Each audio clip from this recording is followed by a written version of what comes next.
Hello and welcome back to another episode in the Cosmic Shimmer Education Series. I'm Sheena and I'm the Cosmic Shimmer Educator, and I am going to take you through a really cool technique this time, and it's a really simple one, but it's so effective. It's something I came up with playing with one of my favourite products, which is Gesso. Gesso, I think a lot of people know about Gesso, they use Gesso, but they're not quite sure why it came about and what exactly it's for. So I'm going to explain that as well as we go along. And it's so we're going to do this cool technique. We're going to go through that, and we're just going to have a bit of fun and a bit of playing. So if you want to look on the overhead, and then we'll carry on. Right, so this is the kind of thing we're going to be doing. This is the effect, and I think it looks really cool. It can look like old plaster. It can look like oxidized paint or inks. But either way, I think it looks really cool. And it's a great background technique, and it's very adaptable. So this is one thing we're going to do, and then we can play with it together. We give you another technique, which looks also super cool, look very different. And then even like a forward kind of green effect, all with Gesso. So let me bring in what we're going to be needing. The star of the show with this one is this guy here, your white Gesso, or Gesso. I say it like that with my best Italian accent, because Gesso is Italian for gypsum or chalk. And that's massively important, because what you can always get with Gesso is a flat, chalky finish, a matte finish. And that's why those tags look very different. So what we use Gesso for in a crafty mixed media sense is it's a leveler, it's an evener. So if I try to paint, for example, onto a plastic button with some of this water-based ink, don't want to know. You're going to see, nope, move on. I'm not playing. It'll just wipe straight off. It'll not even cling. It'll bead up. This is what the term is, when it just splits and you get holes in it, and it just doesn't want to know. It'll wash straight off. It won't cling. The binder isn't appropriate for plastic. If I want to paint onto wood will go, if it's not varnished, yes, thank you very much, it'll soak it up like you wouldn't believe. Paper, soak it up, it'll blot right in there, as we know. Canvas, depends if the canvas has been primed or not with Gesso. So if you're doing a mixed media, say a piece of wall art, and you're going for texture, and you've stuck a button on there, using a Cosmic Shimmer glue, obviously, and then you've stuck maybe a piece of wood on there. It could be then a piece of maybe eggshell, because you're using broken up cleaned eggshells for texture. You're going to be looking at all these different finishes that are going to give you different looks and texture and surface dimension. All those things will take whatever you're going to paint onto them differently, depending on the absorbency of the surface. Gesso levels the playing field. You paint over all of those things with Gesso, and whatever you're painting on, the paint's going to react in exactly the same way. So that's why we normally use Gesso in either black or white. It makes everything behave nice and uniformly, regardless of what surface it is. So that's the big thing. But today what we're going to do is we're going to play around with some Gesso. We're going to need a good card, a good heavyweight card for the surface. And this one, a little bit wonky. You see I'm using it, I'm loving it. There's not 20 sheets in there anymore because it's brilliant. I'm using it and loving it. It's the mixed media cardstock. You need a heavyweight cardstock if you haven't got this one. Why? This is actually 350 GSM. It's like almost a board, but you need everything above 280 GSM, I would say, for this. You can also need a good flat brush. You're still going to need a kitchen sponge. You can see here, it's well loved, and it's actually falling apart. I think I might need to, it might be up for retirement shortly, this one. We'll have more waiting in the wings. So a kitchen sponge that you just pulled some bits out of, and just to make it look a bit more like a natural sponge. You're going to need something to colour it with, and I'm going to be using these fabulous inks, these water-based inks. You could use your inks like your ink pads, as long as they're water-based. But for this, we're going to use the water-based inks. That's brilliant, better camera work there. And then this here, you're wondering what's that? Don't know. What is it? It's a mystery product. It's glycerin. All right. It doesn't usually come in these little bottles, but I would say if you can get your hands on a little bottle here and put your glycerin in there, makes it much more user-friendly, especially in a crafting sense. And then it's just a little drop, I think. So that there is glycerin. That's what it is, in case you're wondering. Vegetable glycerin. Just go to your online or chemist, whatever, and ask for food grade vegetable glycerin. You can even get it in the cookery thing in a little bottle that looks like the same bottles that you would get food flavouring or colouring in. And I think I'm done. You might have stencil. Oh, and an applicator. You want these blending tools. Right, see, mine are well loved. Right, let's get started. First thing we're going to do is I've cut some paper, some card up into smaller chunks. This is the mixed media card, and it's fabulous, as I said. And I've cut it in half, and we'll do smaller pieces at a time. I'm going to take my gesso, bringing in some water, which isn't in shot, but it's there. Trust me, because you're going to need it. And I'm going to take now the thing is, all gesso is not equal, I have to say. This gesso is really well pigmented and super clingy and super good quality. Some gessos that are maybe look like a bargain, you might find that they look white, but they won't have the coverage. They won't have the opacity. If there's a darker colour underneath, you'll see clear through it. This one's a really good, very opaque. And it's very clingy. It'll cling to loads and loads of different surfaces. So it means that on the card for this technique, we're going to actually use less of it, which, how much better can it get? So what I'm doing, let me bring the water in and show you. I've got my little sponge guy here, and I'm squeezing. It's got lots of water in it, but then I'm squeezing a lot of it out. All right. I'm going to put that out to shot again, just so you can see that's what I'll be doing every now and again. Then I'm going to pick up some gesso, and not loads of it, because this is quite powerful. And I'm going to just sponge right over this card. Now, in parts of that, there will be more gesso. In other bits, there'll be more water. But either way, I'm not painting it on thick like I would normally if I'm using it to prime a canvas, or I'm doing one of those techniques we mentioned earlier where you're using, you're leveling the playing field, painting over plastic, wood, paper, extra, whatever. I'm literally just sponging, and I'm actually going to leave some areas of that card not even coloured. That's as much as I need to do. That's the technique, okay? There's nothing, it's hard to see. You're not even going to see anything. Even if I wiggle it around, you probably can't see a lot, but you can see a bit. And you see there? That's deliberately uneven. And that's what's going to make it interesting shortly.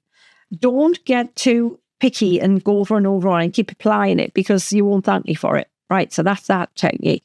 The other thing we can do with it is you can take your gesso, take a little bit more out. And the next thing we're going to do is we're going to take this, we might take a little bit more here, and you're going to drag like this, lightly, in a linear fashion, but lightly, all right? Not too much, all the way across this card here. Keeping those lines parallel, you want them really straight. Now, this is going to be your wood effect technique, like that. That's going to dry, okay? Come back to that now. I've got some molds I've also prepared. The other thing you can do is you can take a stencil.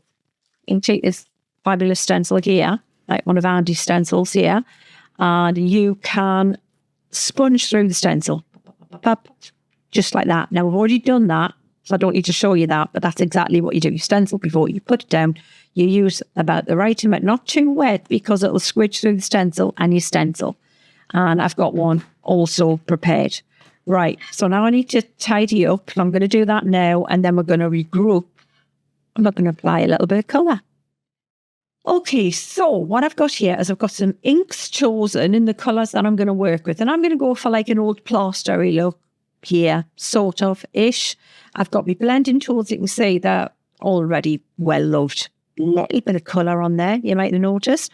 I've got the prepared backgrounds. Now, you can't really see, you can see less on them now than you could before. But I know there's some texture on there. I'm hoping there's texture on there. I know there's texture on that one. So what we're going to do is I'm going to show you, that will be revealed. It's like magic. It's like magic colouring. But what I do need to do, I need to take some colours out of these guys.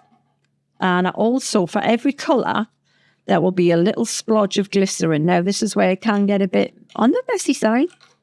But hey, it is me. This is nothing new. So I don't know about black. I'll put a little bit out. We might not use it, but I'm going to put it there. It's an option, right? This is where you start playing. This is where you just have fun and do what you want to do. So I'll pop a little bit out there, like that. And then we're going to pop a little bit of the last colour, this mustard. Now, there's other yellows, but the other yellow is a bit brighter, a bit more in your face. I've gone for the more muted one, the French mustard. And I'm using some glycerin. So for every one, I said we put a little spot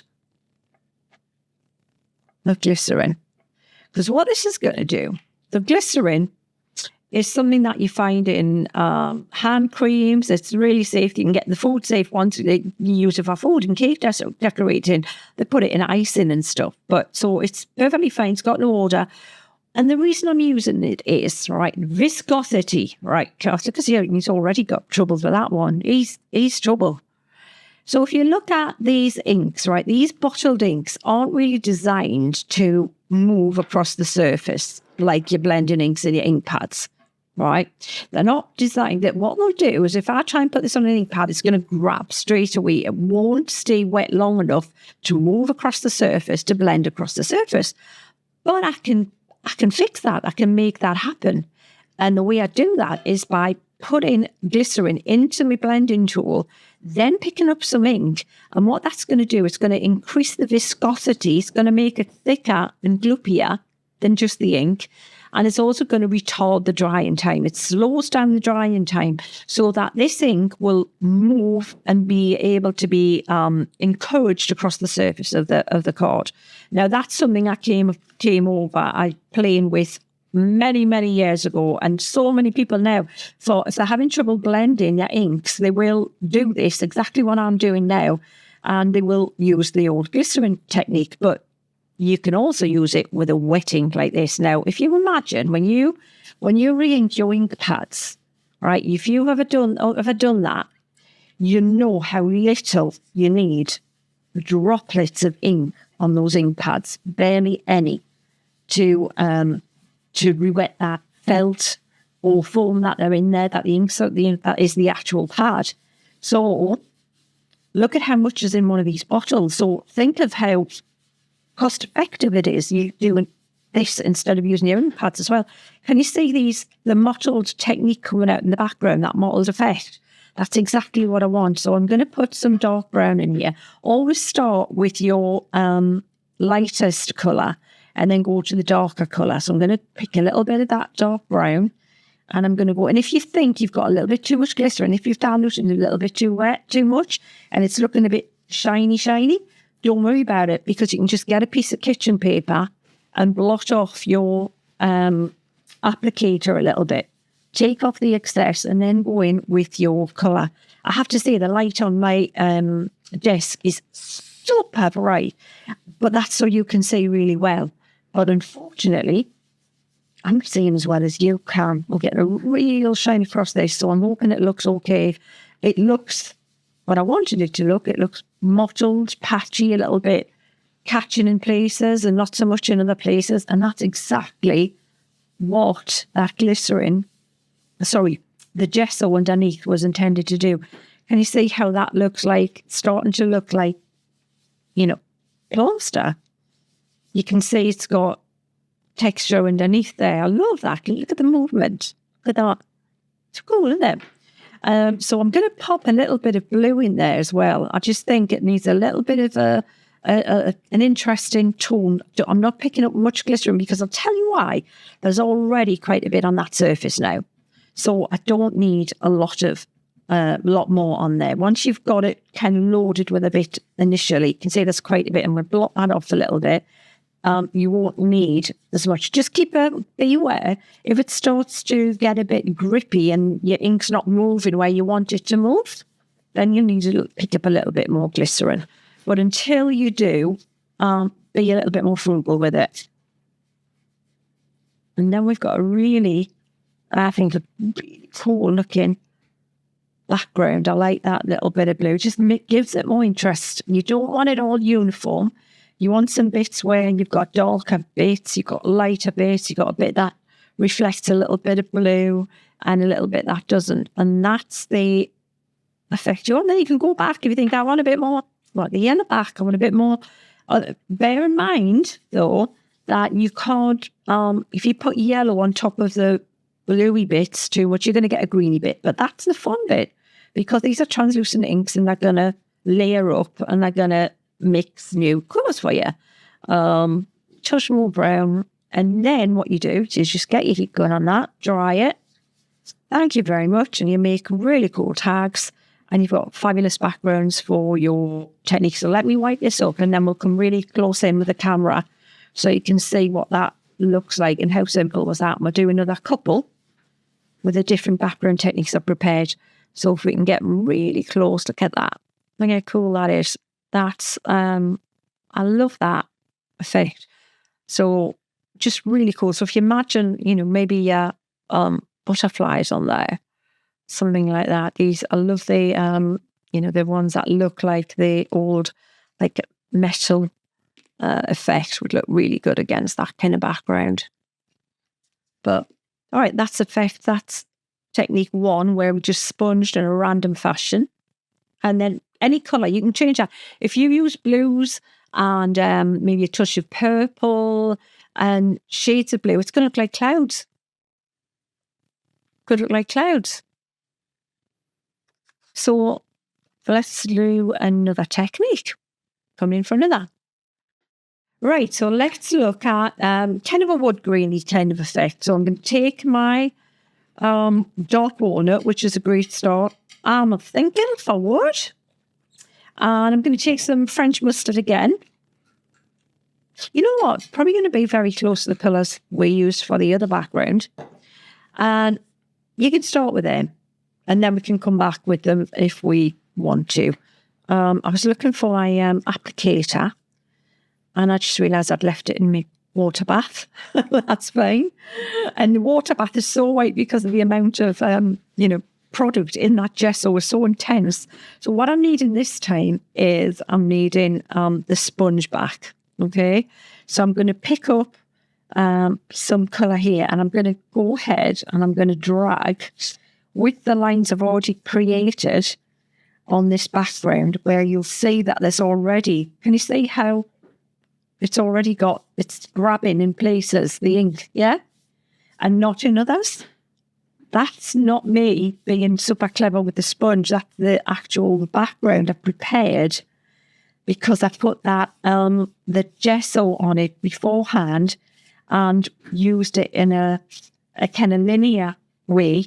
So what's happening is it's automatically, the paper is absorbing more ink than where the gesso caught it. So I've got different effects there, different levels of absorption that make giving that different streaked effect. And I can go a little bit. I want to cool it down. If I put some blue on it, it'll go a bit greeny. But we could use a little bit of charcoal black. That'll cool it down quite a bit. Let's see what we get with that.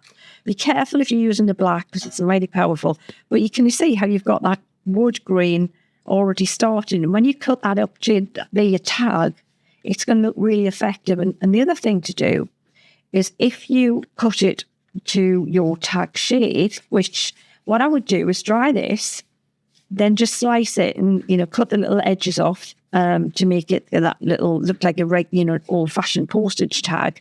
But then take the black, again, a bit more of the black, and then at the edges, to make it look a bit like worn and weathered, you can pull up a little bit more at the top and the bottom and then just drag it out and it'll look like it's got a bit more kind of weathered and aged. Can you see how that's looking like that? Which is what the wood, when it starts to kind of rot a little bit, wear away, kind of does that, doesn't it? So like float a bit there. Now, if you catch a bit, don't worry, get your sponge on it like that. Just drag it down a little bit, just make it a bit more weathered in the middle. But if you just take your time and just pull, drag like that, then you've got a nice piece of work that got a really cool wood effect to it. Right, so there's that one, nice and close up. And you can imagine if we cut that up, it's going to look pretty cool. Simple forward effect, all with your gesso resist. And then there is one more we'll do show you a little bit of the stenciling. Right, so this is everything we're going to need to do that little woodland stencil effect we mentioned earlier. So previous to this, I've applied the gesso to the card. And on here, hopefully you should there you go, got a little bit of shadow on it. See if I get a little bit of light across it. You can just make out there's something on there. That's about as best as I can get there for you, but just note there. And what I'm going to do is I'm going to pick these 3 colours here. I'm just going to mix it up a little bit. Let's have some brown on there. You know, the fun bit is you'll just make lots of these and then they're ready to stamp on. They're ready to cut for your die cut. They're ready to use with your 3D moulds. There's just so much fun and so much creativity to be had with this technique that you're just going to keep playing and playing. That's what I did. Like I say, it was just because I use a lot of gesso and obviously I use a lot of glycerin that I came up with these little things. So, right, first thing, let's pop a little bit of the glycerin out. Remember that we need a little touch of glycerin for each one. Not too much. All we're using is enough to get those inks a little bit more, less runny and a little bit more viscous. So, get the glycerin on your applicator first, then pick up a little bit of your ink, not too much. Move that in. Now, if you feel like there's a lot of ink, I've picked up a lot of ink there. If you're a little bit concerned, just blot off a little bit onto your applicator and then pop it onto your card. And then if it's feeling a little bit draggy, so it's not moving across the card, it's grabbing, just add a little bit more glycerin as you go in. And then hopefully when we start getting some darker colours, can you see I'm deliberately not putting the green all in one place. I want some areas of where I can bring in another colour. All right. And that other colour might well be blue. I'm going to take some here, pick up a little bit of the blue, and then see how it's got here. There's quite a bit of blue there, quite dark, but that's all right. See, we can see how that's going. Oh, I like that. The green and blue is pretty. Just, look at some colour combinations you like. Look at pictures you like for certain colours, and then pick out the appropriate inks. And really, these inks are so good to have in your basic kit. You can do a lot worse than start building upon these. And there's actually a basic ink set that 6 inks that I would recommend any day of the week, and I'll do that at some point somewhere, and I'll let you know which ones they are. Just be a shopping list. So we've got that there, and then it's up to you if you want to add a little bit of brown. So what you can do with this one, it would look really nice, I think, if you had it a bit darker at the bottom, and it looks like you had some wood coming through, a lighter source somewhere in the centre. I kind of feel that would look good if we had this darker around here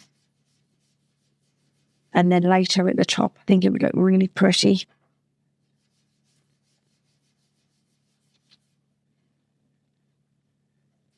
And just so it looks kind of like ethereal. You've got texture and you've got no texture. And you know what I would do? I think I would put a little bit of yellow in the middle.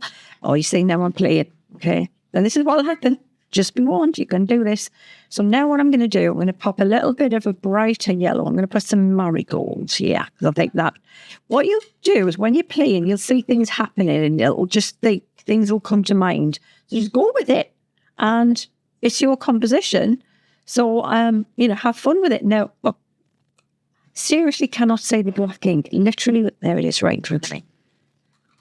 It's the crafting elves. This happens. I know I'm not alone. So I need that nice clean applicator, a little bit of glycerin in a cleanish place. I think that's cleanish just there.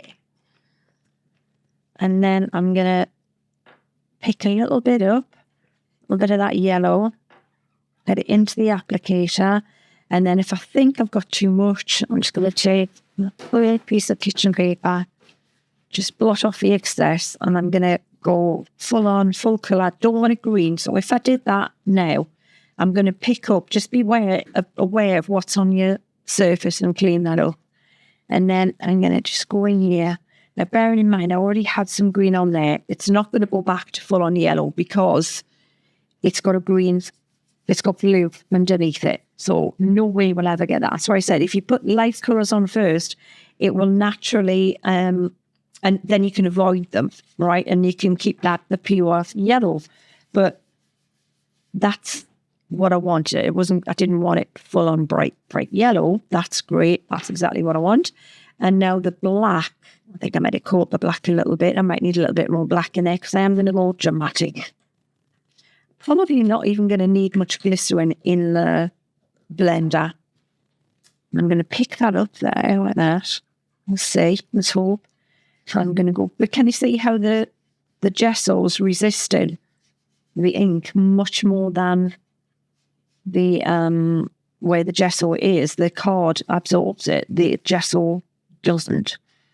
But it's not like a wax or a harsh resist. It still picks up some colour. But it just gives that that texture underneath. It makes it a bit more exciting. So I'm creating kind of a glow as if you just got a light source in the centre. Quite like that. Yeah, looks pretty good. I think I'm going to say stick with that. Now, what I can do, just to know that if I want that more intense, I would dry that with a heat gun. Once it's dry, you'll be able to layer up a little bit more ink. It'll take a bit more and you'll get it darker if you want it. But you'd have to dry it first because right now that glycerin is just letting the ink slide over the surface, but it will dry with a heat gun. Right, so I've given this a quick dry. I've got the black in black. I've got my glycerin and I've got the ink. Now, I don't know if I'm going to dilute this. I'm going to go, in fact, I didn't. Look, I went straight in and I'll know if I need any more glycerin.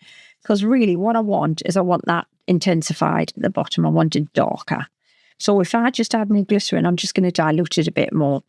And I know there's glycerin in this card. Even though I've dried it, it's still in there doing its thing. And so I'm just going to continue going over there like that. And can you see how that's intensified that? That's much darker than it was. So that's giving it even more drama. Oh, the drama. And I think that looks a lot better. There you go. Fry that up. And then we can do a little recap and see what we've walked through. So just to recap, we sponged the gesso on using a piece of kitchen sponge, but diluted. So you can see in parts it was diluted gesso, which means when we inked over the top, the gesso was saying, no, thank you, move on. And it resisted the colour and it gives it that really cool texture underneath. It looks like oxidation or whatever. Then this one, we used the sponge to drag up and down in a linear fashion, keeping it as straight as possible to mimic a wood grain. So that when you ink over the top and continue with that same motion, the up and down motion, don't go across because we want to keep it the way we started it. And then darken the edges. And again, if we want those edges darker, we can do what we did on this one, which is we just inked it with different colours. This was the stencil. But then what we did was we dried it and then we went over again with just the ink on the applicator, no glycerin, to intensify the black. We layered it up a little bit, it got a little bit more dark and dramatic. And those are the three gesso resist techniques there for you to play with. So have fun. And we will see you next time for another cool technique, tip, or just something I'm just thinking, it's just falling out my head and I'm going to share. So join us for the next one. Take care.